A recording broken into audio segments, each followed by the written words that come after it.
قیامت کے دن انسان اپنی جگہ سے ہل نہ پائے گا، ٹل نہ پائے گا جب تک 5 سوالوں کا جواب نہ دے دے۔ پہلا سوال عن عمرہ فیما افنا، میرے بندے تو نے اپنی عمر کو، اپنی زندگی کو کہاں گزارا؟ 60 سال، 70 سال، 80 سال، جو بھی تجھ کو زندگی ملی تو نے اپنی زندگی کو کہاں گزارا؟ دوسرا سوال وعن شبابہ فیما ابلاہ، میرے نوجوان ساتھیوں، میری نوجوان بہنوں، میرے نوجوان بھائیوں، دوسرا سوال ہم سے اور آپ سے ہونے والا ہے۔ اے میرے بندے، جب تیری زندگی میں جوانی کا دور آیا تھا، جو 20 سال سے لے کر کے 40 سال کا دور آیا تھا، جو تیری زندگی کا سب سے خوبصورت دور تھا، سب سے گولڈن پیریڈ تھا، تو نے اپنی جوانی کو کہاں گزارا؟ غور کیجئے، ساری زندگی کا حساب الگ ہو رہا ہے، جوانی کا الگ ہو رہا ہے۔ یہ ہے جوانی کی اہمیت اللہ کی نظر میں۔ او میری پیاری ماں بہنوں، آپ دنیا میں اپنے چہرے پر جتنی محنت کرتی ہو، اپنے شریر پر جتنی محنت کرتی ہو، اپنے آپ کو فٹ رکھنے کے لیے جتنی محنت کرتی ہو، اس سے زیادہ محنت اپنے عقیدے کو سنوارنے میں کر لو، اپنے عمل کو سنوارنے میں کر لو، اپنے کردار کو سنوارنے میں کر لو۔ اللہ کے نبی فرماتے ہیں ان اللہ لا ينظر الى صورکم واجسامکم، اللہ تعالیٰ تمہارے چہروں کو نہیں دیکھتا، اللہ تمہارے جسم کو نہیں دیکھتا، ولکن ينظر الى قلوبکم واعمالکم، اللہ تمہارے دلوں کو دیکھتا ہے، اللہ تمہارے عمل کو دیکھتا ہے۔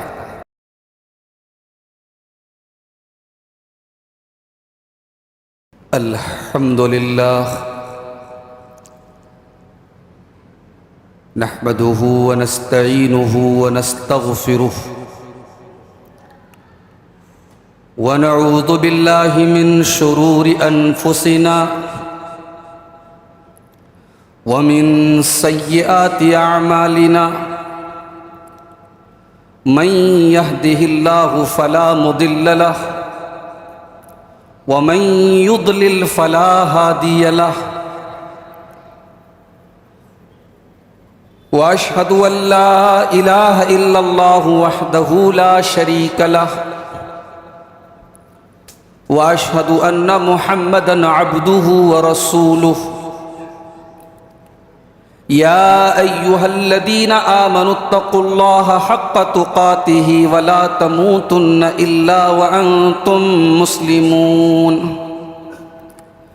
يا ايها الناس اتقوا ربكم الذي خلقكم من نفس واحده وخلق منها زوجها وبث منهما رجالا كثيرا ونساء واتقوا الله الذي تساءلون به والأرحام إن الله كان عليكم رقيبا يا أيها الذين آمنوا اتقوا الله وقولوا قولا سديدا يصلح لكم أعمالكم ويغفر لكم ذنوبكم ومن يطع الله ورسوله فقد فاز فوزا عظيما أما بعد فإن خير الحديث كتاب الله وخير الهدي هدي محمد صلى الله عليه وسلم وشر الأمور محدثاتها وكل محدثة بدعة وكل بدعة ضلالة وكل ضلالة في النار أعوذ بالله من الشيطان الرجيم بسم اللہ الرحمن الرحیم انہم فتیۃ آمنوا بربہم وزدناہم ہدی۔ محترم علماء کرام، بزرگوں اور دوستوں، نوجوان ساتھیوں، ماؤں اور بہنوں، پیارے بچوں، بابا نگر حیدرآباد کی اس مسجد میں، مسجد علی میں، اس کے پہلے ایک مرتبہ عصر کے بعد ایک پروگرام کی ترتیب میری بنی تھی، غالباً جنوری میں، جب میرا ایک حیدرآباد کا سفر تھا، لیکن کچھ وجوہات کی بنا پر وہ پروگرام کینسل کرنا پڑا اور میں نہیں آ پایا۔ اور آج جب میں اپنے ذاتی کام سے حیدرآباد کی سرزمین پہ آیا ہوں اور صرف 24 گھنٹے کے لیے آیا ہوں، تو مسجد علی کے ذمہ داروں نے اس موقع کو غنیمت سمجھتے ہوئے آج کا یہ پروگرام منعقد کیا، اور میں آپ سب کا شکر گزار ہوں۔ عام طور سے اتنی تاخیر سے پروگرام حیدرآباد میں نہیں ہوتے ہیں، عشاء کے بعد فوراً پروگرام شروع ہوتے ہیں، 10 بجے تک تو ختم ہو جاتے ہیں، لیکن 10 بج چکے ہیں اور آپ حضرات مسجد میں بیٹھے ہوئے ہیں، ہماری خواتین، ہماری مائیں بہنیں بھی بیٹھی ہیں۔ میں آپ سب کا شکریہ ادا کرتا ہوں کہ آپ نے انتظار کی زحمت کی، اور اللہ تعالیٰ سے دعا کرتا ہوں رب العالمین ہمارے یہاں مل بیٹھنے کو، ہمارے جمع ہونے کو قبول فرمائے، اور ہمیں قرآن و سنت کی باتوں کو کہنے سے زیادہ، سننے سے زیادہ عمل کرنے کی توفیق عطا فرمائے، آمین۔ میرے بھائیوں، آج کی گفتگو کا جو عنوان ہے، سوشل میڈیا پر جو پوسٹر آپ نے دیکھا ہوگا آج کے درس کے لیے، وہ عنوان ہے نوجوانوں کے بگاڑ کے اسباب۔ سوال یہ ہے کہ ہم نے نوجوانوں کو کیوں چنا؟ ہم یہ ٹاپک یہ بھی تو رکھ سکتے تھے بچوں کے بگڑنے کے اسباب، بزرگوں کے بگڑنے کے اسباب، عورتوں کے بگڑنے کے اسباب۔ ہم نے نوجوانوں کو کیوں چنا؟ کیونکہ ہم جانتے ہیں کسی بھی سماج میں، کسی بھی معاشرے میں سب سے اہم اگر کوئی طبقہ ہوتا ہے وہ نوجوانوں کا طبقہ ہوتا ہے، جو کچھ کر سکتا ہے، جس کے اندر انرجی ہوتی ہے، جس کے اندر جذبہ ہوتا ہے، جوش ہوتا ہے، وہ نوجوان ہوتے ہیں۔ اور ہم یہ بھی جانتے ہیں انسانی زندگی کا سب سے قیمتی وقت جو ہوتا ہے وہ جوانی کا وقت ہوتا ہے۔ اسی لیے عربی زبان میں ایک جملہ بولا جاتا ہے، لیت الشباب یعود۔ عربی گرامر میں کسی ناممکن چیز کی وش کرنا، کسی ناممکن چیز کی تمنا کرنے کے لیے لیتا لایا جاتا ہے۔ لیتا وہاں لایا جاتا ہے جو امپاسبل ہو، تو عربی میں کہتے ہیں لیت الشباب یعود، کاش کہ جوانی لوٹ جائے۔ جوانی لوٹنے والی نہیں ہے میرے ساتھی۔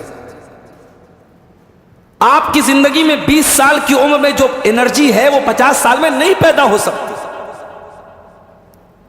اسی لیے اللہ تعالیٰ نے اس جوانی کی نعمت کی ہمیں اور آپ کو قدر کرنے کی تعلیم دی ہے۔ میں 2 حدیثیں آپ کو سنا کر کے بات آگے بڑھاتا ہوں۔ اللہ کے پیارے نبی صلی اللہ علیہ وسلم فرماتے ہیں، لا تزول قدم ابن آدم من عند ربه یوم القیامہ، قیامت کے دن انسان اپنی جگہ سے ہل نہ پائے گا، ٹل نہ پائے گا جب تک 5 سوالوں کا جواب نہ دے دے۔ پہلا سوال عن عمرہ فیما افنا، میرے بندے تو نے اپنی عمر کو، اپنی زندگی کو کہاں گزارا؟ 60 سال، 70 سال، 80 سال، جو بھی تجھ کو زندگی ملی تو نے اپنی زندگی کو کہاں گزارا؟ دوسرا سوال وعن شبابہ فیما ابلاہ، میرے نوجوان ساتھیوں، میری نوجوان بہنوں، میرے نوجوان بھائیوں، دوسرا سوال ہم سے اور آپ سے ہونے والا ہے۔ اے میرے بندے، جب تیری زندگی میں جوانی کا دور آیا تھا، جو 20 سال سے لے کر کے 40 سال کا دور آیا تھا، جو تیری زندگی کا سب سے خوبصورت دور تھا، سب سے گولڈن پیریڈ تھا، تو نے اپنی جوانی کو کہاں گزارا؟ غور کیجیے، ساری زندگی کا حساب الگ ہو رہا ہے، جوانی کا الگ ہو رہا ہے۔ یہ ہے جوانی کی اہمیت اللہ کی نظر میں۔ اسی لیے اللہ کے پیارے نبی فرماتے ہیں، اغتنم خمسن قبل خمسن، 5 چیزوں کو غنیمت سمجھو، 5 چیزوں کی ویلو کو سمجھو، 5 چیزوں کی اہمیت کو سمجھو 5 چیزوں کے آنے سے پہلے۔ کون سی 5 چیزیں؟ فرمایا شبابک قبل حرمک، اپنے بڑھاپے کے آنے سے پہلے جوانی کو غنیمت سمجھو، وصحتک قبل سقمک، اپنی بیماری کے آنے کے پہلے تندرستی کو غنیمت سمجھو، وغناک قبل فقرک، اپنی فقیری کے آنے کے پہلے دولت کو غنیمت سمجھو، وفراغک قبل شغلک، اپنے مصروف اور بزی ہونے سے پہلے اپنے ٹائم کی ویلو کو سمجھو، وحیاتک قبل موتک، اور اپنی موت سے پہلے اپنی زندگی کو غنیمت سمجھو۔ نوجوانی کا جو پیریڈ ہے میرے پیارے ساتھی، یہ سب سے قیمتی پیریڈ ہے۔ یہی وجہ ہے آج جمعہ کا دن ہے، آپ نے شاید سورہ کہف پڑھی ہوگی، نہیں پڑھتے ہیں تو پڑھنا چاہیے۔ سورہ کہف میں اللہ تعالیٰ نے جو واقعہ بیان کیا ہے اصحاب کہف کا، آپ جانتے ہیں اصحاب کہف کون تھے؟ ان کی ایگزیکٹ گنتی کیا تھی؟ ان کے نام کیا تھے؟ اللہ تعالیٰ نے یہ تمام چیزیں کلیئر نہیں بتائیں، کتنے لوگ تھے، ان کے نام کیا تھے۔ اللہ نے ایک بات کلیئر بتائی، فرمایا انہم فتیۃ آمنوا بربہم وزدناہم ہدا۔ یہ اصحاب کہف چند نوجوان تھے جو اپنے رب کے اوپر ایمان لائے اور ہم نے ان کے ایمان میں اور اضافہ کر دیا۔ وَرَبَطْنَا عَلَىٰ قُلُوبِهِمْ، ہم نے ان کے دل کو مضبوط کر دیا۔ اِذْ قَامُوا، وہ بادشاہ کے سامنے کھڑے ہو گئے، ظالم بادشاہ کے سامنے کھڑے ہو گئے۔ فقالوا، اور مشرک بادشاہ کے سامنے، کافر بادشاہ کے سامنے جا کر کے اعلان کر دیا، ربنا رب السماوات والارض لن ندعو من دونه الہا لقد قلنا اذا شططا۔ بادشاہ مشرک ہے، بادشاہ کافر ہے، اس کے سامنے توحید کا اقرار کر رہے ہیں کہ اے بادشاہ سن لے، ہمارا پروردگار وہ اللہ ہے جو آسمانوں اور زمین کا رب ہے، ہم اس کے سوا کسی اور کو نہیں پکار سکتے۔ یہ نوجوان بہت اچھے بیک گراؤنڈ کے نوجوان تھے، بڑے باپ کی اولاد تھے، حویلیوں میں رہتے تھے، محلوں میں رہتے تھے۔ جب انہوں نے یہ دیکھا اپنے ایمان کو بچانا مشکل ہے، اپنی توحید کو بچانا مشکل ہے، اس قوم کے بیچ میں رہ کر کے ہم توحید پر نہیں رہ سکتے، ایمان پر نہیں رہ سکتے۔ قرآن کہتا ہے اِذْ أَوَى الْفِتْيَةُ إِلَى الْكَهْفِ فَقَالُوا رَبَّنَا آتِنَا مِن لَّدُنكَ رَحْمَةً وَهَيِّئْ لَنَا مِنْ أَمْرِنَا رَشَدًا۔ یہ نوجوان اپنے باپ کا گھر چھوڑ کر کے، اپنے فیملی کو چھوڑ کر کے، اپنے پریوار کو چھوڑ کر کے ایک پہاڑ کے غار میں چلے جاتے ہیں، اور اللہ تعالیٰ وہاں پر ان کو پناہ لینے کا حکم دیتا ہے۔ وہاں جا کے وہ پناہ لیتے ہیں اور 309 سال تک سوئے رہے۔ اتنا عجیب و غریب واقعہ، انسانی تاریخ کا ایک عجیب و غریب واقعہ اللہ تعالیٰ نے اس واقعے میں ہائی لائٹ کیا ہے۔ تو کس بات کو کیا ہے کہ اے میرے بندو، یہ نوجوان تھے، اپنے ایمان کو بچانے کے لیے اتنی بڑی قربانی دینے کا گٹس اگر کسی کے اندر ہے، ہمت کسی کے اندر ہے، جذبہ کسی کے اندر ہے، تو وہ نوجوانوں کے اندر ہو سکتی ہے۔ آج ہمارا نوجوان کہاں کھڑا ہے میرے بھائی؟ آج ہمارا نوجوان کہاں کھڑا ہے؟ اگر ہم بگاڑ کی بات کریں تو بگاڑ کو ہم کیٹیگریز میں بانٹ سکتے ہیں۔ ہمارے نوجوان کے اندر عقیدے کا بھی بگاڑ ہے، ہمارے نوجوان کے اندر علم کا بھی بگاڑ ہے، ہمارے نوجوان کے اندر عمل کا بھی بگاڑ ہے، ہمارے نوجوان کے اندر اخلاق کا بھی بگاڑ ہے۔ سب سے بڑا بگاڑ عقیدے کا بگاڑ ہے۔ کتنے نوجوان ہیں، محنت کر رہے ہیں، ٹائم لگا رہے ہیں، انرجی لگا رہے ہیں، پیسہ لگا رہے ہیں، کہاں؟ قبروں کے اوپر، مزاروں کے اوپر، بدعات کے اوپر، خرافات کے اوپر۔ ان کو مس گائیڈ کیا گیا، ان کو گمراہ کیا گیا، ان کی امت کا ایک بڑا سرمایہ آج بدعات و خرافات کے اوپر لگ رہا ہے۔ یاد رکھو میرے پیارے ساتھیوں، ایمان سے بڑی کوئی دولت نہیں، عقیدے سے بڑی کوئی دولت نہیں۔ قرآن ہمیں حکم دیتا ہے وَلَا تَمُوتُنَّ إِلَّا وَأَنْتُمْ مُسْلِمُونَ، تمہیں موت نہ آئے مگر ایمان کی حالت میں۔ ہو سکتا ہے دنیا میں اس ایمان کی ویلو ہمیں سمجھ میں نہ آئے۔ قرآن کہتا ہے جب جنتی جنت میں جائیں گے کیا کہیں گے؟ وَقَالُوا الْحَمْدُ لِلَّهِ الَّذِي هَدَانَا لِهَذَا وَمَا كُنَّا لِنَهْتَدِيَ لَوْلَا أَنْ هَدَانَا اللَّهُ۔ ابھی آج کا جمعہ میں نے پٹنہ میں پڑھایا، بہار کی راجدھانی پٹنہ میں پڑھایا۔ جو بھائی مجھے ڈراپ کرنے ایئرپورٹ آئے، راستے میں نے ان سے پوچھا کہ آپ خاندانی اہل حدیث ہیں، آپ نے سلف کا جو یہ مسلک ہے، قرآن و حدیث کی جو یہ دعوت ہے، خاندانی اعتبار سے آپ کو ملی یا آپ نے بعد میں قبول کی؟ انہوں نے کہا کہ شیخ میں بالکل پکا قبر پرست خاندان سے میرا تعلق تھا، میں بالکل اہل حدیثوں کا دشمن تھا، میں قرآن و حدیث کی کوئی بات میرے سامنے کرتا تھا میرا خون کھولنے لگتا تھا۔ کہا کہ ایک دن ایک دوست نے مجھ سے، جمعہ کا ٹائم تھا، میرا ہاتھ پکڑا، کہا کہ آؤ آج اس مسجد میں جمعہ چل کے پڑھو۔ اور پٹنہ میں ایک مسجد ہے جہاں ہماری جماعت کے بزرگ عالم ہے شیخ خورشید عالم مدنی صاحب، وہ جمعہ پڑھاتے تھے وہاں پر۔ وہ انسان ایک جمعہ کے لیے اپنے دوست کے کہنے پر چلا گیا، اور ایک جمعہ، اور وہ جمعہ بھی اتفاق سے شیخ محترم نے ہدایت کے موضوع پہ پڑھایا تھا، خطبہ دیا تھا، اس نوجوان نے ایک خطبے میں اس کے دل کی دنیا بدل گئی، اور آج الحمدللہ وہ نہ صرف یہ کہ قرآن و حدیث کے پلیٹ فارم پر آ گیا، پکا اہل حدیث بن گیا، پکا موحد بن گیا، پورا اس کی فیملی، پورا پریوار اس کا صحیح راستے پر آ گیا۔ آج الحمدللہ وہ پیسے والا آدمی ہے اور بلڈر آدمی ہے، اس نے اس چھوٹی سی مسجد کو وسیع کرایا اور آج اس مسجد کی انتظامیہ کمیٹی میں وہ شامل ہے۔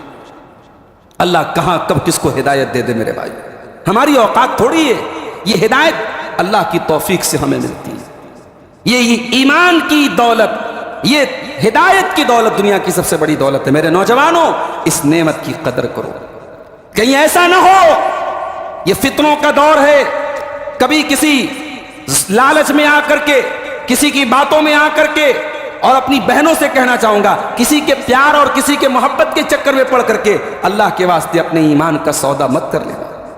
یہ ایمان دنیا کی سب سے قیمتی دولت ہے میرے ساتھیوں، میری پیاری ماں اور بہنوں، اس ایمان کو کبھی قربان، جان چلی جائے مگر ایمان نہ جائے، اس ایمان کی وہ اہمیت ہے میرے پیارے ساتھی۔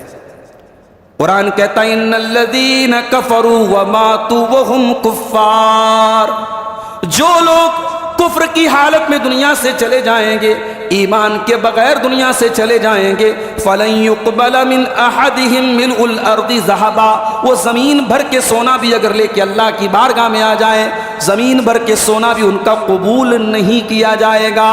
اللہ کے عذاب سے نہیں بچ سکتے، وہ زمین بھر کے سونا بھی لا کے نہیں بچ سکتے۔ اپنے ایمان کی حفاظت کرو، اپنے بچوں کے عقیدے کی فکر کرو، یہ کبھی نہ سمجھنا کہ صاحب ہم تو بابا نگر میں رہتے ہیں، ہمارے آس پاس میں تو الحمدللہ سب قرآن و حدیث پہ چلنے والے لوگ ہیں۔ اپنی آنے والی نسلوں کی بنیاد اتنی مضبوط کرو کہ زمانے کے بڑے بڑے فتنے آ جائیں، آپ کے بچوں اور آپ کے پریوار کے لوگوں کے ایمان کو ڈگمگا نہ سکیں۔ ایسا ایمان بناؤ، ایسا عقیدہ بناؤ جو نبی نے اور صحابہ نے اپنے بچوں کا بنایا تھا۔ اللہ کے پیارے نبی اپنے چچا زاد بھائی سے کیا کہتے ہیں؟ 10 سال یا 8 سال کی عمر عبداللہ ابن عباس کی بچے ہیں، پیارے نبی کے پاس بیٹھے ہوئے ہیں، اونٹ کے اوپر سوار ہیں۔ اللہ کے نبی 8 سال کے بچے سے کہتے ہیں یا غلام اذا سألت فاسأل اللہ واذا استعنت فاستعن باللہ، اے بچے جب بھی سوال کرنا اللہ سے سوال کرنا، جب بھی مدد مانگنا اللہ سے مدد مانگنا۔ یہ اپنے بچوں کو سکھاؤ کہ تمہارا غریب نواز، تمہارا دستگیر، تمہارا غوث اعظم، تمہاری بگڑی بنانے والا، تمہیں دکھوں میں تمہارے دکھوں کو دور کرنے والا وہی ہے جس نے سارے نبیوں کی دعاؤں کو سنا، جس نے ایوب کو شفا دی، جس نے ابراہیم کو اولاد دی، جس نے زکریا کو بڑھاپے میں یحییٰ دیا، جس نے نوح علیہ السلام کی قوم کو، نوح علیہ السلام کو کشتی پہ نجات دی، جس نے یوسف علیہ السلام کو قید خانے سے نکال کر مصر کا بادشاہ بنایا، وہی اللہ تیرا رب ہے، وہی اللہ تیرا معبود ہے۔ یہ عقیدہ اپنے بچوں کو سکھاؤ میرے پیارے ساتھی۔ عقیدے کا بگاڑ سب سے بڑا بگاڑ۔ اس کے بعد آ جائیے علم کا بگاڑ۔ ہمارے نوجوانوں میں 2 ٹائپ کے نوجوان ہیں، ایک وہ ہیں جن کے پاس دین کا علم نہ کے برابر ہے۔ اگر آپ کو میری بات پہ شک ہے، جائیے سروے کر لیجئے، کتنے نوجوان آپ کو ملیں گے ان کو یہ بھی نہیں معلوم کہ ایمان کس چڑیا کا نام ہے۔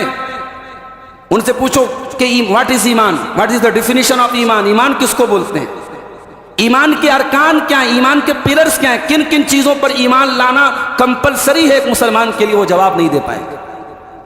کتنے نوجوان ہیں ان سے پوچھو پیارے نبی صلی اللہ علیہ وسلم کے بارے میں بڑے موٹے موٹے سوالات، ابو بکر کون تھے، عمر کون تھے، عثمان کون تھے، علی کون تھے، عائشہ کون تھی، خدیجہ کون تھی، ابو طالب کون تھے، نبی کی سیرت کے بارے میں بڑے بیسک سوالات آپ کریں، وہ جواب نہیں دے پائیں۔ اور یہ وہ نوجوان ہیں جو ماشاءاللہ بڑے ٹیلنٹڈ ہیں، ان سے ان کی فیلڈ کا سوال آپ کر لیجئے، ان سے ان کے بزنس کا سوال کر لیجئے، ان سے پولیٹکس کا سوال کر لیجئے، ان سے دنیا کا سوال کر لیجئے، بہت نالج ہے، مگر دین کی نالج نہ کے برابر ہے۔ یہ ہمارے نوجوانوں کا بہت بڑا بگاڑ ہے۔ آج کتنی ہماری بہنیں ہیں، ان کو اپنے طہارت اور پاکی کے جو مخصوص مسائل ہیں، جو لیڈیز سے ریلیٹڈ اسپیشل مسائل ہیں، ان کی جانکاری نہ کے برابر ہے۔ بسا اوقات وہ ناپاک ہیں لیکن وہ جو ہے اپنے آپ کو پاک سمجھ رہی ہیں، یا پاک ہے ناپاک سمجھ رہی ہیں، یا ان کو اپنے مخصوص ایام میں کیا کرنا چاہیے کیا نہیں کرنا چاہیے ان کو نہیں معلوم ہے۔ جانکاری نہ کے برابر، علم نہ کے برابر۔ اسی لیے اللہ قرآن میں کہتا ہے یعلمون ظاہرا من الحیات الدنیا، تمہیں دنیا کی بڑی نالج ہے، بڑی جانکاری ہے، وَهُمْ عَنِ الْآخِرَةِ هُمْ غَافِلُونَ، لیکن آخرت کے معاملے میں تم بالکل غافل ہو۔ امام حسن بصری کہتے ہیں کہ بعض لوگ اتنے ماہر ہوتے ہیں کہ وہ اپنی انگلی کے ناخن پہ رکھ کے بتا دیتے ہیں کہ دینار کا وزن کتنا ہے، سونے کے سکے کا وزن کتنا ہے، لیکن 2 رکعت نماز پڑھنے کا طریقہ ان کو نہیں آتا، اتنے دین سے نابلد ہوتے ہیں، دین سے دور ہوتے ہیں۔ شہر حیدرآباد کے زندہ دل لوگوں، میں آپ کو اس بات کی دعوت دیتا ہوں کہ دین کا بیسک علم حاصل کرو۔ دین کا بیسک علم آپ کی مسجد کے امام کے لیے جتنا ضروری ہے، ایک مدرسے کے پڑھنے والے فارغ کے لیے جتنا ضروری ہے، دین کا جو بنیادی علم ہے، دین کا جو بیسک علم ہے، وہ ہر مسلمان کے لیے ضروری ہے۔ پیارے نبی صلی اللہ علیہ وسلم فرمایا طلب العلم فریضۃ علی کل مسلم، کہ علم حاصل کرنا، دین کا بنیادی علم حاصل کرنا ہر مسلمان کے لیے ضروری ہے۔ تو ایک پرابلم تو یہ، ایک بگاڑ تو یہ ہے۔ اور دوسرے ہمارے نوجوان وہ ہیں جن کے پاس دین کا علم تو ہے، غلط سورس سے وہ علم آ رہا ہے۔ وہ علی مرزا جیسے جاہل اور صحابہ کے دشمن اور اپنے آپ کو ترم خاں سمجھنے والے، نہ علم سے کوئی مطلب، نہ مطالعے سے کوئی مطلب، نہ علماء سے کبھی فیض حاصل کیا، نہ مدرسوں میں کبھی تعلیم حاصل کی، 4 کتابیں پڑھ لی اور اس کو یوٹیوب مل گیا، کیمرہ مل گیا اور اپنے آپ کو بہت بڑا علامہ اور امام اپنے آپ کو بننے لگا۔ ایسے انسان کو اپنا استاذ ماننے والا ہمارا نوجوان وہ علم حاصل کرے گا تو علم کے نام پر بہکے گا، علم کے نام پر بہکے گا۔ وہ کبھی ایسے لوگوں کی تقریروں کو اسٹیٹس میں لگائے گا جو اہل حدیثوں کے کٹر دشمن اور اخوانی سوچ کے فکر کے حامل ہیں۔ وہ ایسے لوگوں کو اپنے موبائل کے اسٹیٹس پر لگائے گا جو صحابہ کو گالیاں دیتے ہیں، جن کی ساری زندگی گزری ہے صحابہ کو گالی دینے والوں کو قریب کرنے میں اور صحابہ کو برا بھلا کہنے میں۔ تو یہ بہت بڑا سوال ہے کہ آپ علم کس سے حاصل کر رہے ہیں، آپ کا سورس کیا ہے؟ علم کو ہمیشہ آتھینٹک سورسز سے حاصل کرو میرے ساتھیو۔ امام محمد ابن سیرین کہا کرتے تھے ان ھذا العلم دین فانظروا عمن تاخذون دینکم، اے لوگو جب دین کا علم حاصل کرو تو سوچ سمجھ کے حاصل کرو، جب تم دین کا علم کسی سے لیتے ہو تو دین لیتے ہو، دیکھ لو کہ دین کس سے حاصل کر رہے ہو۔ یہ محدثین کے یہاں سند کا سسٹم کیوں ہے؟ یہ راوی ثقہ ہے، یہ راوی ضعیف ہے، یہ راوی جھوٹا ہے، یہ راوی سچا ہے۔ محدثین کے یہاں یہ اصول کیوں بنائے گئے، یہ قانون کیوں بنایا گیا؟ امام مالک کہا کرتے تھے الاسناد من الدین، کہ سند دین کا ایک حصہ ہے۔ ولولا الاسناد لقال من شاء ما شاء، اگر سند نہ ہوتی تو جس کا جو من چلتا، جو جی چاہتا کہہ دیتا۔ تو دین میں جب سند ہے میرے بھائی تو آج بھی وہ سند چلے گی۔ ہر آدمی کو یہ درجہ مت دو کہ اس سے دین سیکھا جائے گا۔ دین کس سے سیکھا جائے گا؟ مستند لوگوں سے، آتھینٹک لوگوں سے، قرآن و حدیث کے جانکار لوگوں سے۔ ہر انسان کو یہ درجہ نہیں دے سکتے کہ اس سے ہم دین کے معاملے میں اپنا استاذ بنائیں گے۔ تو یہ بہت بڑا بگاڑ ہے جو اپنے نوجوانوں کے اندر ہم دیکھتے ہیں۔ اب آ جائیے عمل کا بگاڑ ہم دیکھتے ہیں۔ عمل کا بگاڑ کیا ہے؟ نماز کا ٹائم ہو گیا، ہمارا نوجوان اپنے کاموں میں لگا ہوا ہے، اسے اپنے کاروبار اور اپنے بزنس میں وہ اتنا بزی ہے کہ اسے نماز پڑھنے کا ٹائم نہیں ہے۔ یاد رکھو میرے پیارے ساتھی، آپ کا کاروبار، آپ کا بزنس نماز سے بڑھ کر کے نہیں ہے۔ اپنے بزنس پر، اپنے بزنس، نماز کے اوپر اپنے بزنس اور اپنے کاروبار کو کبھی ترجیح مت دینا۔ قرآن کہتا ہے رجال لا تلہیہم تجارت ولا بیع عن ذکر اللہ، میرے نیک بندے وہ ہیں، میرے متقی بندے وہ ہیں، ان کا کاروبار، ان کی تجارت ان کو اللہ کے ذکر سے غافل نہیں کرتی۔ یخافون یوما تتقلب فیہ القلوب والابصار، وہ اس دن سے ڈرتے ہیں جس دن آنکھیں اور کلیجے الٹ پلٹ جائیں گے، نہ آنکھیں اپنی جگہ رہیں گی نہ کلیجے اپنی جگہ رہیں گے۔ وہ قیامت کے دن سے ڈرتے ہیں۔ نماز کی پابندی کرو میرے پیارے ساتھی۔ جس نبی کا ہم کلمہ پڑھتے ہیں، جس نبی سے محبت کا دم بھرتے ہیں، اس نبی کی زندگی میں نماز کی بڑی اہمیت تھی۔ وہ نبی اپنے انتقال کے پہلے وصیت کر کے گئے الصلاۃ الصلاۃ، اے میری امت کے لوگوں نماز کا خیال کرنا، نماز کی پابندی کرنا۔ وہ نبی آج ہمارے اوپر جب دکھ آتے ہیں، مصیبتیں آتی ہیں، ہم کیا کرتے ہیں؟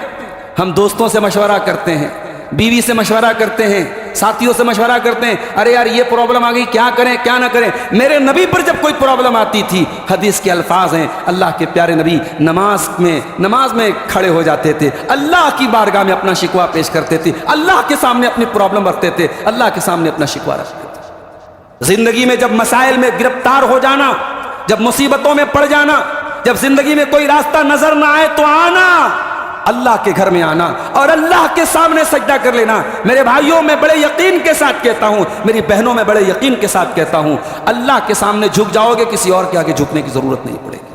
وہ ایک سجدہ جسے تو گراں سمجھتا ہے، 1000 سجدوں سے دیتا ہے آدمی کو نجات۔ آج ہمارے نوجوانوں میں نماز کے معاملے میں بہت لاپرواہی، اور حیدرآباد جیسے شہر میں جہاں اپنا ایک کلچر ہے، اپنی ایک تہذیب ہے، یہاں جب سڑکوں پہ ہم نکلتے ہیں، مسلمان نوجوان ماشاءاللہ سوپ پہنے ہوئے، کرتا پہنے ہوئے، لمبی لمبی داڑھی رکھے ہوئے ہمیں نظر آتے ہیں۔ مسلمان عورتیں نقاب میں، حجاب میں نظر آتی ہے۔ اپنا ایک کلچر ہے اس شہر کا، اس کلچر میں اسلام کی جھلک ہے میرے بھائی، اس کلچر میں ہمارے پیارے نبی کے دین کی جھلک ہے۔ اس کلچر کو صرف ایک کلچر کی حیثیت سے نہیں، ایک دین کی حیثیت سے اس پر عمل کرنا۔ اپنی بہنوں سے کہنا چاہوں گا، جب گھر سے نقاب میں نکلنا تو صرف یہ سوچ کر کے نہ نکلنا کہ یہ نقاب ایک کپڑا ہے، ایک ڈریس ہے، نہیں، یہ نقاب تمہارے دین کی عکاسی کرتا ہے، یہ نقاب تمہارے مذہب کو ریپرزینٹ کرتا ہے۔ جب تم نقاب کے اندر کوئی کام کرتی ہو تو دنیا کہتی ہے مسلمان عورت نے یہ کام کیا۔ اللہ کے واسطے اپنے نقاب کو بے عزت مت ہونے دینا میری بہنوں۔ میرے نوجوانوں سے کہنا چاہتا ہوں، جب تم اپنے چہرے پہ داڑھی رکھتے ہو، دنیا کہتی ہے مسلمان ہے، اس نے داڑھی کو چھوڑا ہوا ہے، یہ محمد رسول اللہ کا ماننے والا ہے۔ داڑھی رکھ کر کے کوئی ایسی حرکت مت کرنا جو تیرے مذہب کے خلاف ہو، جو تیرے دین کے خلاف ہو۔ کبھی داڑھی کو بدنام مت ہونے دینا۔ یہ داڑھی صرف ایک فیشن نہیں ہے، ایک جو ہے ایک جسم کی ایک نمائش نہیں ہے، یہ داڑھی آپ کے دین کا، آپ کے کلچر کا ایک حصہ ہے میرے پیارے ساتھی۔ اپنے نوجوانوں کے اندر بگاڑ ہم اور دیکھتے ہیں، بڑی خوبصورتی سے ہمارے بہت سارے نوجوانوں کو ایسے راستوں پہ لے کے جایا جا رہا ہے جو دین کے خلاف ہے۔ ہمارے کتنے نوجوان نشے کے راستے پہ جا رہے ہیں، اسموکنگ کرنا، ڈرنک کرنا، شراب پینا، نشہ کرنا، ڈرگس لینا ہمارے بہت سارے نوجوانوں کی زندگی کا ایک حصہ ہے۔ یاد رکھو میرے پیارے ساتھی، یہ زندگی اللہ کی امانت ہے، اس زندگی کو برباد کرنے کا ہمیں کوئی حق نہیں ہے۔ وَلَا تُلْقُوا بِأَيْدِيكُمْ إِلَى التَّهْلُكَةِ، خبردار اپنے آپ کو ہلاکت میں نہ ڈالو۔ وَلَا تَقْتُلُوا أَنفُسَكُمْ، اپنے آپ کو قتل نہ کرو، إِنَّ اللَّهَ كَانَ بِكُمْ رَحِيمًا، اللہ تم پر بہت مہربان ہے۔ میری پیاری بہنوں، رات کو 1-1 بجے 2-2 بجے اگر ایک مسلمان لڑکی نقاب میں نکلتی ہے اور غیر محرم لڑکوں کے ساتھ اور ناجائز رشتوں کے ساتھ وہ حیدرآباد کی سڑکوں پر اگر گھومتی ہے تو یہ اس نقاب کی توہین ہے، اس کے مذہب کے مقرر کردہ اس لباس اور اس نقاب کی توہین ہے۔ میری پیاری ماں اور بہنوں، اپنے اس نقاب کی لاج رکھنا، حرام رشتوں سے ہمیشہ اپنے آپ کو بچانا۔ یاد رکھو، اللہ کے پیارے نبی نے عورت کے متعلق صرف 4 کام بتائے ہیں۔ عورت صرف 4 کام کر لے، پابندی سے 4 کاموں پہ ڈٹ جائے، انشاءاللہ وہ عورت جنت میں جائے گی۔ آپ نے فرمایا اذا صلت المرأة خمسها، جب عورت 5 ٹائم کی نمازی بن جائے، وہ صامت شہرا، رمضان کے روزے رکھے، وہ اطاعت زوجہا، اور شادی کے بعد اپنے شوہر کی خدمت اور اطاعت کرے، وہ احسنت فرجہا، اور اپنی شرمگاہ کی حفاظت کرے، اپنی آبرو کی حفاظت کرے، دخلت من ای ابواب الجنت شاءت، تو ایسی عورت جنت کے جس دروازے سے چاہے وہ جنت میں جا سکتی ہے۔ ہمارے نوجوانوں میں ایک اور بگاڑ ہم دیکھ رہے ہیں، اخلاق کا بگاڑ، بات کرنے کا سلیقہ نہیں، بزرگوں سے کیسے بات کی جاتی ہے، بڑوں سے کیسے بات کی جاتی ہے، بدتمیزی کرنا۔ کسی شاعر نے کہا سنبھل کر گفتگو کرنا بزرگوں، کہ اب بچے پلٹ کر بولتے ہیں۔ آج کی نوجوان نسل اپنے مینرز بھول گئی، اپنے طور طریقے بھول گئی۔ یاد رکھو میرے پیارے ساتھیوں، ہمارا اسلام ہمیں اخلاق بھی سکھاتا ہے، اور قیامت کے دن ہمارے نامہ اعمال میں جیسے نماز کی بڑی اہمیت ہوگی، روزے کی بڑی اہمیت ہوگی، اللہ کے پیارے نبی فرماتے ہیں ہمارے میزان عمل پہ اخلاق کی بڑی اہمیت ہوگی۔ ما من شیء یوضع فی المیزان احسن من حسن الخلق، اللہ کے نبی نے فرمایا کہ بہترین اخلاق سے زیادہ وزندار کوئی چیز قیامت کے دن ہمارے نام اعمال میں نہیں ہوگی۔ اپنے اخلاق کو سدھارو میرے ساتھی۔ آج مسلمان جب دنیا میں کوئی ایسا کام کرتا ہے جو غلط ہوتا ہے تو دنیا صرف اس نوجوان کو برا بھلا نہیں کہتی، دنیا اسلام کو گالی دیتی ہے۔ جب مسلمان نوجوان کوئی غلط کام کرتا ہے دنیا پورے اسلام کو بدنام کرنے کے پیچھے پڑ جاتی ہے۔ میرے پیارے ساتھیوں، اپنے اخلاق کو ایسا بناؤ۔ محمد رسول اللہ صلی اللہ علیہ وسلم نے مکہ کی سرزمین پر جہاں آپ پر پتھر مارے گئے، جہاں آپ پر نماز پڑھنا دوبھر کیا گیا، جہاں آپ پر ظلم و ستم کیا گیا، اس ماحول میں نبی نے اپنے اخلاق سے کوئی کمپرومائز نہیں کیا۔ شاعر کو کہنا پڑتا ہے، ظالم سے لیا ظلم کا بدلہ نہ کسی وقت، مارا بھی تو اخلاق کی تلوار سے مارا۔ میرے نبی نے اخلاق کی تلوار سے لوگوں کا دل جیتا ہے۔ میرے ساتھ اخلاق کو بہتر بناؤ۔ آپ کا رویہ، آپ کا بیہیویئر، آپ کا سلوک، آپ کی بات چیت، آپ کا لین دین بالکل ٹرانسپیرنٹ ہونا چاہیے۔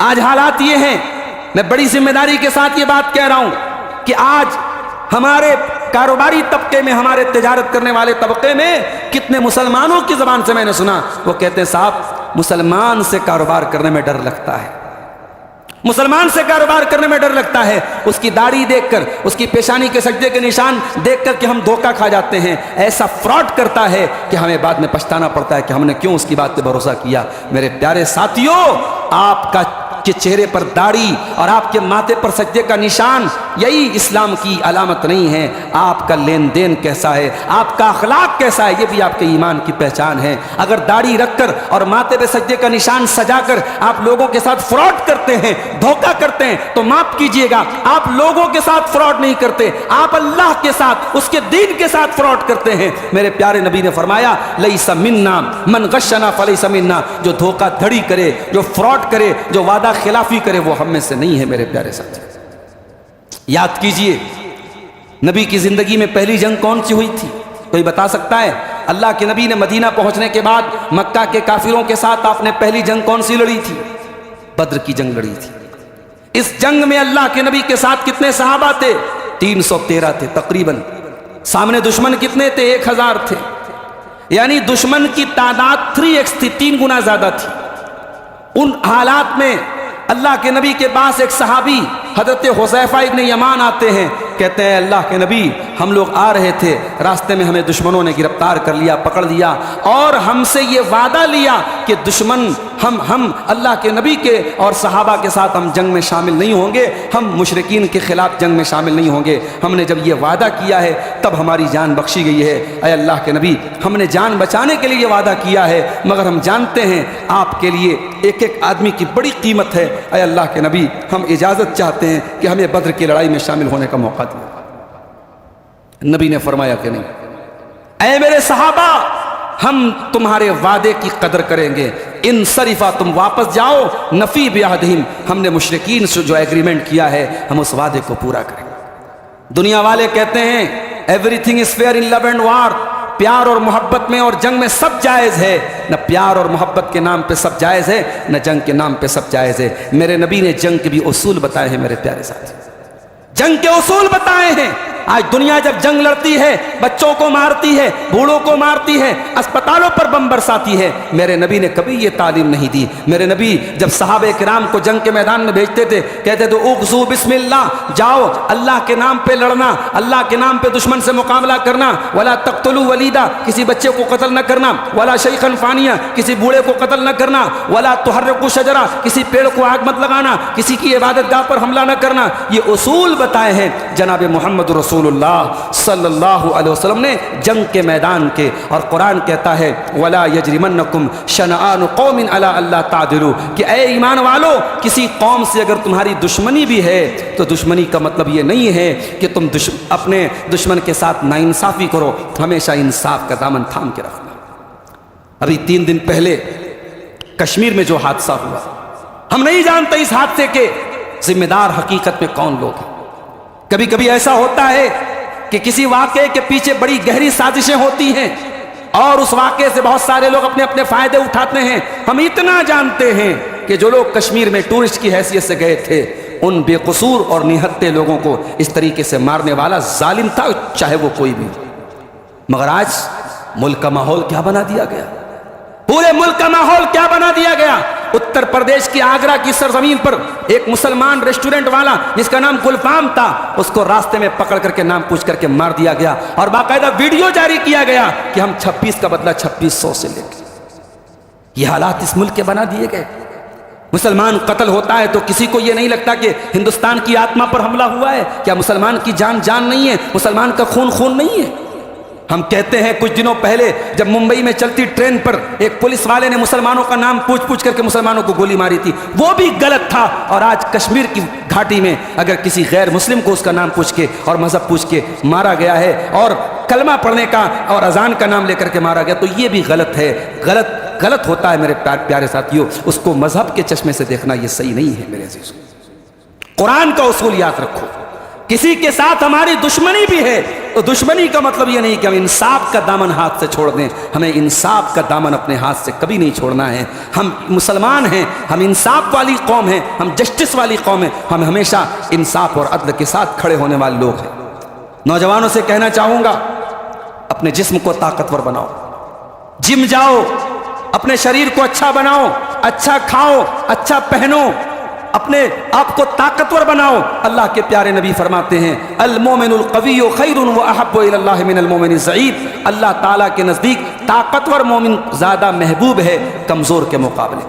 طاقتور بنو، ایمان کے اعتبار سے بھی طاقتور بنو، جسم کے اعتبار سے بھی طاقتور بنو، ٹیکنالوجی کے اعتبار سے بھی طاقتور بنو، پیسے کے اعتبار سے بھی طاقتور بنو، طاقتور بنو، مگر طاقت کا کبھی مس یوز مت کرنا، طاقت کا کبھی غلط استعمال مت کرنا۔ یہ طاقت چاہے پیسے کی طاقت ہو، چاہے جسمانی طاقت ہو، چاہے دنیا میں رسوخ اور دبدبے کی طاقت ہو، اس طاقت کا کبھی غلط استعمال مت کرنا، کبھی کسی پر ظلم و ستم کرنے میں اپنی طاقت کا یوز مت کرنا۔ میرے پیارے ساتھیوں، اپنی ماں بہنوں سے ایک بات کہنا چاہوں گا، زیادہ وقت نہیں لوں گا، مجھے اندازہ ہے یہ وقت آپ کے آرام کا ہے، یہ وقت حیدرآباد جیسے شہر میں پروگرام کا نہیں ہے۔ اپنی ماں بہنوں سے ایک بڑی خاص بات کہنا چاہوں گا۔ آج ہماری خواتین اپنے میک اپ پر بہت خرچ کرتی، اور جو ہم میں سے شادی شدہ لوگ ہیں اس درد سے بہت اچھی طریقے سے واقف ہوں۔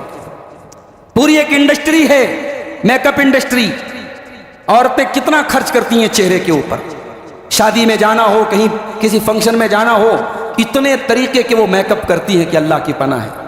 میری بہنوں، میری ماں، میری اسلامی بہنوں، آپ کو ایک پیغام دینا چاہتا ہوں، یہ چہرے کل قیامت کے دن جتنا بھی میک اپ کر لیا جائے، اگر ایمان کا میک اپ نہیں ہے، اگر عمل کا میک اپ نہیں ہے، قیامت کے دن یہ چہرے بدصورت ہو جائیں۔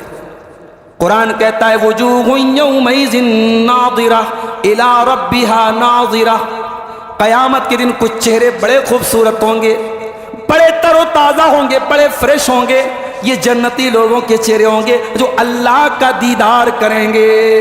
دعا کرو اللہ ہم سب کو اپنا دیدار نصیب فرما دے، جنت میں جانے کے بعد اللہ کا دیدار ہمیں نصیب ہوگا انشاءاللہ۔ جو چہرے تر و تازہ ہوں گے وہ اپنے رب کا دیدار کریں گے۔ وَوُجُوهٌ يَوْمَئِذٍ بَاسِرَةٌ، اور قیامت کے دن کچھ چہرے ایسے ہوں گے جو بڑے مرجھائے ہوئے ہوں گے، بڑے بیکار لگ رہے ہوں گے۔ تَظُنُّ أَن يُفْعَلَ بِهَا فَاقِرَةٌ، ان کو ڈر ہوگا کہ ہمارے ساتھ بہت برا سلوک ہونے والا ہے۔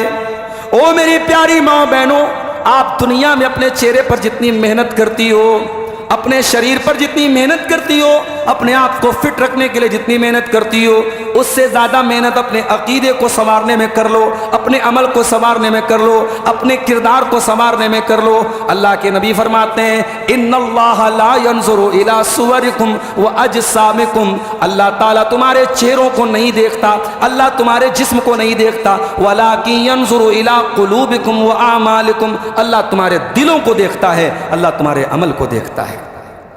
اپنے نوجوانوں سے کہنا چاہتا ہوں، بہت پسندیدہ صابن سے نہانا، پسندیدہ فیس واش سے منہ دھونا، پسندیدہ شیمپو سے بال دھونا بہت ہو چکا، اس سے میں منع نہیں کر رہا ہوں آپ کو، لیکن تھوڑا یہ سینے میں جو دل ہے اس دل کو بھی صاف کرنے میں محنت کرو میرے ساتھ۔ حضرت ابراہیم علیہ السلام کی اس دعا کو یاد کر لو۔ ابراہیم کیا دعا کرتے ہیں؟ وَلَا تُخْزِنِي يَوْمَ يُبْعَثُونَ، اے اللہ تو مجھے قیامت کے دن رسوا نہ کرنا، مجھے قیامت کے دن تو ذلیل نہ کرنا۔ یوم لا ينفع مال ولا بنون، قیامت کے دن نہ مال کام آئے گا نہ اولاد کام آئے گی، الا من اتى اللہ بقلب سلیم، ہاں قیامت کے دن وہی کامیاب ہوگا جو صاف ستھرا دل لے کر کے آئے گا۔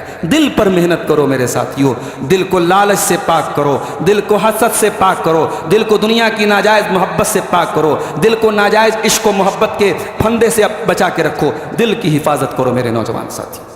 اور آخری پیغام جو دے کر کے اپنی بات ختم کرتا ہوں، میرے نوجوانوں، یہ دور جس دور میں ہم زندگی گزار رہے ہیں، یہ صحابہ کا دور نہیں ہے، یہ تابعین کا دور نہیں ہے، یہ بہت فتنوں کا دور ہے، یہ قیامت کی نشانیوں کا دور ہے۔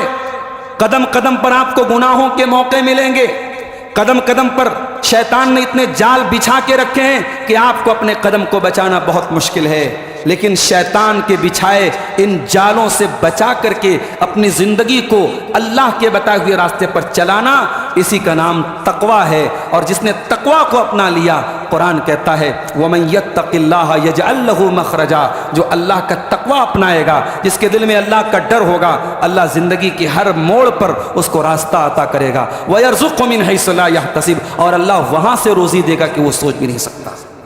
میرے نوجوانوں جو بزنس کے لیے پریشان ہیں، میرے نوجوانوں جو جاب کے لیے پریشان ہو، میرے نوجوانوں جو روزی روٹی کے لیے پریشان ہو، قرآن کی اس آیت کو یاد کر لو کہ جو تقویٰ اپنائے گا اللہ وہاں سے روزی دے گا، وہ سوچ بھی نہیں سکتا۔ اگر چاہتے ہو کہ روزی کے دروازے کھل جائیں، برکت کے دروازے کھل جائیں، اچھی بیوی مل جائے، اچھا رشتہ مل جائے، پریوار میں محبت پیدا ہو جائے، گھر میں سکون آ جائے، زندگی میں تقویٰ اپنا لو، اللہ کا ڈر اپنا لو، انشاءاللہ برکتوں کے دروازے کھل جائیں گے۔ اور اگر کبھی شیطان غلط راستے پہ ڈال دے، غلطی ہو سکتی ہے، گناہ ہو سکتا ہے، شیطان کبھی کبھی بہکنے پر بہکا سکتا ہے آپ کو، اگر کبھی شیطان بہکا دے تو اپنے باپ آدم کا راستہ یاد کر لینا، اپنے باپ آدم کا راستہ اپنا لینا۔ آدم سے غلطی ہوئی، ہماری ماں حوا سے غلطی ہوئی، مگر انہوں نے ابلیس کی طرح اپنی غلطی پر ڈھٹائی نہیں کی، اپنی غلطی کی وکالت نہیں کی، اپنے غلطی پر ڈٹے نہیں رہے۔ قال ربنا ظلمنا انفسنا وان لم تغفر لنا وترحمنا لنكونن من الخاسرین۔ دونوں نے اللہ سے سچی توبہ کی، اللہ سے معافی مانگی۔ میرے نوجوان بھائیوں، میری بہنوں، اگر کبھی زندگی میں کچھ گناہ ہو جائیں تو دنیا کو پتہ ہو چاہے نہ پتہ ہو، اللہ کو تو سب پتہ ہے، اکیلے میں تنہائی میں اللہ کے سامنے بیٹھ کر اللہ سے توبہ کر لینا، اللہ سے معافی مانگ لینا، انشاءاللہ اللہ جب معاف کر دے گا تو آپ کی نجات ہو جائے گی۔ یہ چند باتیں نوجوانوں کے بگاڑ کے تعلق سے آپ کے سامنے رکھی گئیں۔ انشاءاللہ کل ہم حیدرآباد میں، کل تک ہم ہیں، اور کل عصر کے بعد مسجد اقصی میں ایک چھوٹا سا پروگرام ہے۔ اللہ تعالیٰ ہم نوجوانوں کو اپنی جوانی کی حفاظت کی توفیق عطا فرمائے، ہر قسم کے بگاڑ سے اللہ ہماری حفاظت فرمائے، اللہ حلال روزی کھانے کمانے والا بنائے، حرام سے بچائے، اللہ ہماری ماؤں بہنوں کی بھی حفاظت کرے، دین پر چلنے والا بنا دے، دین کا جو زیور ہے، شرم و حیا کو جو زیور ہے، ہماری ماؤں بہنوں کو اسے اپنانے کی توفیق عطا فرمائے۔ رب العالمین ہم میں سے جو پریشان ہیں ان کی پریشانیوں کو دور فرما دے، جو روزگار سے پریشان ہیں ان کو حلال روزی عطا فرما دے، جو بیمار ہیں ان کو شفائے کاملہ عاجلہ عطا فرما دے، جب تک دنیا میں زندہ رکھے، اسلام پر زندہ رکھے، اور ہم سب کا خاتمہ ایمان پر ہو۔ اور ربنا تقبل منا انک انت السمیع العلیم وتب علینا انک انت التواب الرحیم، وصلی اللہ تعالی علی نبینا محمد وعلی آلہ وصحبہ اجمعین، والسلام علیکم ورحمۃ اللہ وبرکاتہ۔